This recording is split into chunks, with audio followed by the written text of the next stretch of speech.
యోగ్యతనిచ్చే దేవునికి మహిమ కలుగునుగాక. ప్రియ స్నేహితులందరికీ దివ్య వాక్యోదయం. ఈనాటి పాఠ్యభాగము ఇర్మియా 12:13. జనులు గోధుమలు చల్లి మొండ్ల పంట కోయుదురు. వారు అలసట పడుచున్నారు గాని ప్రయోజనము లేకపోయెను. వారి ప్రయాసానంతరం వచ్చిన పంటను అనేకులు చూసి ఆశ్చర్యపడుతూ ఉన్నారు. కారణం దేవునికి తెలుసు. దున్నేవాడు, విత్తనాలు విత్తేవాడు చాలా జాగ్రత్తగా ఉండాలి. ఒక వ్యక్తి నిజంగా తిరిగి జన్మించకపోతే గోధుమలను ఎలా విత్తగలడు? కొన్నిసార్లు ప్రసంగికులు తప్పుడు సిద్ధాంతాలను బోధించడం మనం చూస్తూ ఉంటాం. మనుషుల చేత ఏర్పరచబడినటువంటి ప్రవక్తలు తమంతట తాముగా ఏర్పరచుకున్నటువంటి ప్రవక్తలు కూడా ఉన్నారు. కొంతమంది బోధించే వారిని చూశారు కాబట్టి వారు కూడా బోధించాలని కోరుకుంటూ ఉన్నారు. వారు కూడా ఏదో విధమైనటువంటి సహవాసాన్ని కట్టాలని అనుకుంటూ ఉన్నారు. కానీ అంతర్గతంగా సులువైన జీవితాన్ని ఆశిస్తూ ఉన్నారు.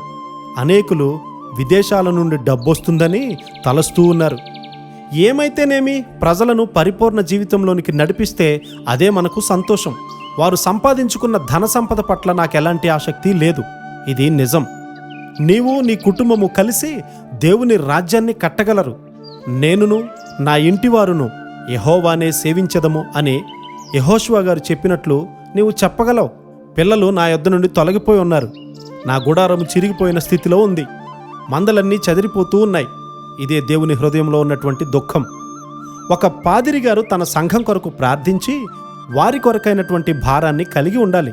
ఒక పాదిరి గారు ప్రార్థిస్తే ఆ సంఘంలో ఉన్నటువంటి వ్యతిరేక శక్తులు ఎవరు అనేది దేవుడు చూపిస్తాడు.